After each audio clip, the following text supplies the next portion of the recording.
તો હવે વાત કરીએ પંચમહાલના ધનેશ્વર ગામે જૈન દેરાસરમાં મૂર્તિઓ ખંડિત કરવાના કેસમાં કાર્યવાહી કરવામાં આવી રહી છે. જૈન સમાજના અગ્રણીઓએ રાજગઢ પોલીસ મથકમાં ફરિયાદ નોંધાવી હતી. પોલીસે અજાણ્યા શખ્સો વિરુદ્ધ ગુનો નોંધીને તપાસ શરૂ કરી છે, જેમાં સીસીટીવી ફૂટેજના આધારે પોલીસે તપાસ હાથ ધરી છે.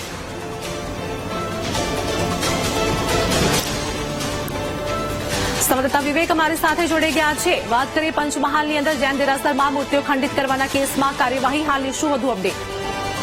જી, વાત કરીએ તો ઘોગંબા તાલુકાના ધનેશ્વર ગામ પાસે જે જૈન દેરાસર આવેલું છે, જૈન દેરાસરમાં જે મૂર્તિઓ ખંડિત કરી દેવામાં આવી છે. રવિવારના રોજ મૂર્તિઓ ખંડિત કરી દેતા ગામમાં વાપો મચ્યો હતો, જેના અંદર ઘોગંબા પોલીસ મથકે અરજી આપવામાં આવી હતી. ત્યારબાદ પોલીસે વધુ પૂછપરછ કરતા ગઈકાલના રોજ ફરિયાદ નોંધવામાં આવી હતી. કેટલાક શખ્સોની તપાસ કરવામાં આવી હતી.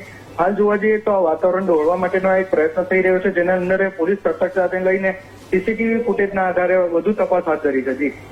જો આભાર વિવેક સમગ્ર માહિતી આપવા બદલ.